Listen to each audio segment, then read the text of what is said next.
So I had to move out from where I was living for 2 years, where the trade-off was part rent, part work to stay on that property, because frankly I just didn't have enough income to afford anything better. And so the lady sold the property where I used to live, and so I had to come here and stay at my mother's apartment since I didn't have any place to go. Ever since I've been staying here for the past few months, I've been looking for a room or a camper to buy, or a cheap trailer or a cheap apartment, looking for some place affordable that's practical, meaning, where I don't end up in the cycle of redundancy where once I get my bills paid, I don't have any more money. The idea is to find a place where you can stack, save, and invest. And while you might think, well, you're at your mom's house, this gives you the time to save and to, plan your life out and to, stack some money up and work, and then you get back up on your feet. But it's not like that. It's a highly volatile situation, even when there's a lot of peace going on. Like past couple weeks has been more peaceful. And and my sister is 25 and she lives here too. Never had a job, never had a license, but because my mother gets an income, because my mother gets an income from widow's benefits from the Veterans Agency, because my dad was a veteran, that enables my sister to be able to live for free. Okay, so my dad fought in Vietnam for the sister to live for free that doesn't even share the same dad as me, but she gets the benefit of reaping those benefits. And meanwhile, my aunt is on the phone with my mom yesterday, and I asked my mom, did she want this coffee table? So I set it up in the living room, but first we got to get rid of the ottoman that's in there. So I've had the ottoman on Marketplace for like over a month now, because nobody wants to buy it. I mean, we could technically take it to the dump, but I told her no rush. She said no rush, we'll wait until we sell it, even if it's just like $10. I mean, $10 and wait it out is better than just throwing it out, right?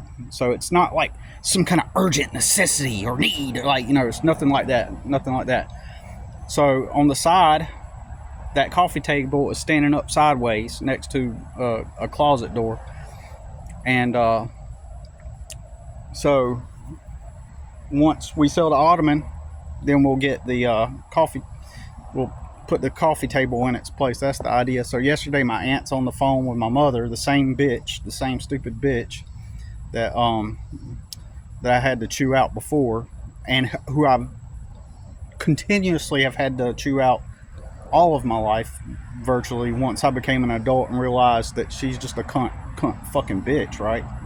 And I've called her that too, and I've made her cry. Like, she literally never learns to fuck the fuck off, you stupid bitch, right? So anyways, she's on the phone with my mother. She didn't know I was listening, so she goes, well, what about that coffee table still in your living room?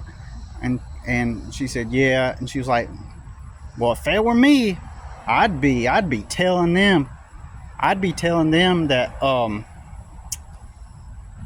or basically she was telling my mother, if it were her, she'd be on them, like she wouldn't be putting up with their shit kind of like attitude.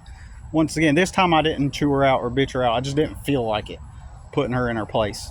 And so if it were me, I'd be laying down the law, is basically what she was saying. So this assumes that I'm a problem, the stupid fucking cunt. Sometimes they say, I don't even wish harm on my enemies. But I'm cold, man. If she got in a wreck and died, I'd be like, I wouldn't be happy about that. I would hope that she got in a wreck and got paralyzed. That's how cold I am. I want to see the bitch get in a wreck and get paralyzed, or endure some kind of long-term painful end, with the old hag that she is, right? That's how I feel about people like her that's how I feel about people that treat me like shit. I'm not the forgiving type where I'm going to be like, oh, you got to be forgiving. A lot of the time forgiving is just deflection. A lot of the time people are like, because it's a cold world, right? And a lot of people that are all like, oh, you got to be forgiving. There's people, they got life on easy mode. They don't have to deal with the chronic bullshit, right? Like that. Because this world is actually hard as fuck. And when you're not in a comfy position where everything's been virtually handed to you, or you got to grow from some, anyways, getting off point, but like people think that that's easy, right? People, oh, just do this, oh man, see, Billy, this is your problem, this is why you have these life circumstances, so that you can get past these things, right? Anyways, fuck off, for one. Number two, anyways, so she's telling my mom I would lay down the law kind of talk, as if, which presumes that my son and I are problems, right? And so I tell her, I'm like, or I didn't say anything. I'm sorry. What I meant to say is I didn't say anything, so I didn't tell her nothing this time anyway. But that tells me what I have to be aware of. I have to be street smart. That's information. That tells me how they're all thinking of me. And once again, like I've talked about, like I've literally actually worked harder than the people in my family. Because literally everybody, down to my sister, who's never had a job or a license. Neither my mom has never had a job or a license. She worked at the airport as a teenager, and that's about it, right? But she's never worked. Never had none of them. My mom gets widow's benefits. My sister gets to live for free with mama off the widow's benefits that my dad fought for in Vietnam. My brother went viral and got famous, and he's morbidly obese, so when he went famous, he's always been fat, and so that's clearly, all you got to do is have an anomalous physical outlier part of your body and make a funny face, and then you'll attract millions of people. Anybody with a disability, anyone with an outlier disability or outlier look, you are a walking rich person. An average person like myself, right? And probably if you're watching, we're just average people. And so we can't just go on the internet and do something funny and people react. If I was extremely morbidly fat, 600 pounds, and then I went on the internet and said, you made a face, then everybody would be drawn to it. For multiple reasons. They love to live vicariously through, not live that too, but they love to feel better about themselves. So they need to have someone grotesque, ugly, super ugly, or morbidly obese, because it makes people feel better about themselves, and it gives them a laugh at that person's expense. So that draws in a crowd. But my brother will attribute it to, oh, I'm a comedian, I'm funny. But in reality, the actual draw is the weight. So he pretends he's just on a grind and hustling, and in reality, it's the weight, it's the circus, it's for P.T. Barnum and Bailey Circus. The guy P.T. Barnum, he knew that oddities and extreme outliers would draw in crowds, and that's why and how he made his money. It's literally the exact same thing. It's the modern day version of a sideshow in a circus. That's what my brother is. That's why he has the ability to go online and draw in crowds and profit off of that and live for free practically. Everybody I know, my sister married a guy who has his family has a lot of land, and they're deeply rooted in the community. Just he has a family lineage of you know consistent stability, like what's the word I'm looking for? Like they're rooted in the community from days past. So because of that, they're able to live pretty comfortably. My sister was poor, just like me, just like everybody else, but she married into that family, and that's how her life improved. Now, she would probably get offended at me for pointing that out, or she might even be honest and be like, well, yeah, it is true, but, and then probably say, but, but that is luck. That is pure luck, that you go from extreme poverty to being able to have instant stability, because you get with a guy who has family, who has more than stability. I mean, if you are given a plot of land by your grandfather, nothing wrong with that. But if you are given a plot of land by your grandfather, that means you are highly privileged. Highly privileged. That's highly privileged. Okay? This guy I used to hang out with, he graduated school, went to college, started working as an IT guy, lived with his mom and dad, meets this girl. Her grandma just happens to have an extra house, so they get to go live for free.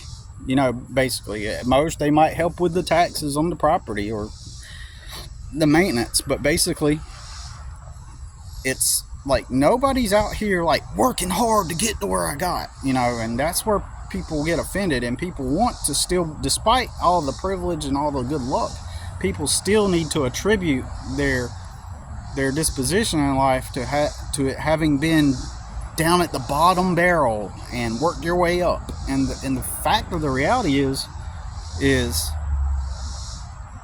at least in my circles, like, nobody worked hard to get there. So the whole notion of hard work is bullshit, right? But anyways, so and I have to be aware, and I'm the truth teller, and so I bring out all the dysfunction. I point out all the dysfunction, and the strange irony is that I've worked harder than all of them, and I have the least. I have no money. I have no connections, and people like it that way. People, it feels good for the smart person to not have anything. So you socially isolate him. You don't include him in community.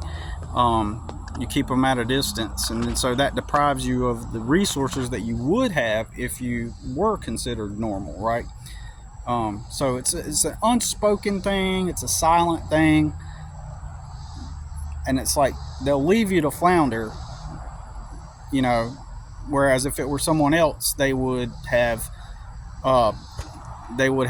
created a GoFundMe, so they'll create a GoFundMe for somebody else, but not me. And I'm not referring to my sister who got a GoFundMe when her son died. I'm not even talking about that, right? But let's clear something up here now. Even from take the emotional part out of it and just think about it from a purely economics perspective, right?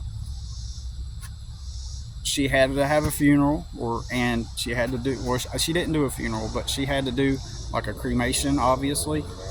So that costed money. But the thing is she got a fundraiser, and she got thousands of dollars off that fundraiser. It's bad that she lost her child, but just from a pure money perspective, that situation caused her to be able to have money. Whenever her car broke down, someone gifted her a minivan that had a wheelchair ramp, so it was given to her. So at an economic level, she's had luck because of her outlier circumstance. Even her circumstance is an outlier circumstance, and that sister, she does work. Okay, so anyways, and just interestingly, I want to just point this out real quick before I go. All right, so my sister that lives here 25, like the other day, went to the store and I bought like a 4-stick thing of butter, right? And suddenly it just went gone. Then it turns out that my sister just, because she does this, whatever she wants when she wants and does whatever seems fun in the moment, she just decided that she wanted to make desserts, like fudge-like desserts, which requires butter, and used all that butter, right? And so, like, fuck, you know. So now we have no butter, like, as soon as I buy it, right? And then so then several days later, my mother goes out and buys, 6 sticks of butter, and so I'm thinking, okay, that's good. We got some butter, and then my sister starts doing it again. Next thing you know, all those 6 sticks of butter are gone, right? And then suddenly, over the past week, my sister has been making these desserts and stuff, and she's like, keeps offering me stuff. Oh, do you want some of this? You can have some of this. Oh, here. She'll bring me a little plate. And doesn't it make you feel good that you're not in my position? Doesn't it make you feel better about yourself? Because I know some of the people are watching. It's like this is the thing that I'm talking about. People like to have people around just so that they can feel better about themselves, and they like to say, go get a job at the warehouse somewhere. Well, just suck it up and be a man. People that have never had to do that fucking shit, I will fight you, motherfucker. I will, come to South Carolina. If you're that bold and you have that attitude, let's duke it out. Like, we got MMA here. We got a boxing place over here. All these tough-ass motherfuckers want to talk tough. Well, show me how tough you are. I'm 5'4". So, there's that. So, anyways, but they've been handed everything, so I don't give a. Anyway, but then also last Saturday, I bought 2 of these cookies. They're large cookies. They're unique. They're from Walmart. They're unique looking. When you just glance at it, you're thinking, ooh, is it some kind of cookie pie? Is it some kind of thing? It looks new and neat, doesn't it, right? New and neat. It's new. It's neat looking. Neat and new. It's new. Hi, it's a new thing. It's a new. And that triggers those dopamine. Triggers the dopamine, right? When somebody who is addicted to seeing new stuff and always getting the thrill and the high off of getting to have new stuff all the time and new experiences all the time. So 2 of these have been in the refrigerator for almost a week. I never got around to making them, but basically they're just cookies, really. But on the surface it looks like they're chocolate chunk cookie pizza. Ooh, doesn't that sound so novel? All right, so putting some things together here, right? The sudden influx of offerings of, oh, you could try this, you could have this, you could have this. I think what happened is my sister noticed these 2 things. They're in a bag in the refrigerator, and I think she noticed them. And I think that what's going on is she's been eyeballing these for the past week, knowing that they're not hers. And she wants me to end up making them so that I will offer her some. And I think that's all it is. It's so fun. It's a weird pathology. And if you think that's crazy, think about all the other ways my family and all of my connections are crazy. So, but, technically, I probably only have one friend. I got more than one friend, but in reality, the truth is, aside from that one friend, I got a couple friends. Got a few, friends are people that you make connections with, and you kind of help each other out, at times, right? My friend has helped me out. My best friend, he's helped me out. I've tried to help him out whenever I can.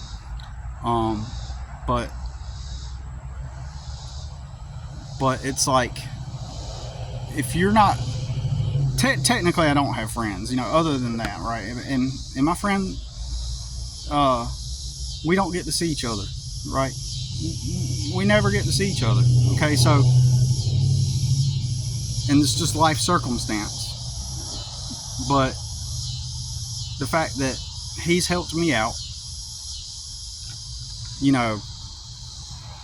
that's my only connection. Everybody else just loves to kick back and watch me struggle, and that's what it is. Ultimately, that's what it is. I know people that's got houses. I know people that have had like an extra house that I could have lived in. I know that people has had an extra room they could have rented me out, this small trailer that some people lived in, and I was like, hey, I need a place to rent. And I kept contacting them, like, I wasn't begging, but I was just like, hey, I'd really like to rent that place. Let me know how much, blah, blah, blah. Never offered it. It was right there. I could have paid the rent on that little 2-bedroom trailer, right? I could have done that. But people, that's what I'm talking about. Even some people who are friends, they've got this extra stuff. Oh, we don't know how we could help. I've had people that's got like extra spaces, so that if there is access to help and your people in your circles are not offering, that says a lot. That means they're not my friends. People love to see the poor guy struggle, especially if he's the guy that can point out all the dysfunctions and all the things that's going wrong. Anyways, that's my video for today, I guess. So talk to you soon.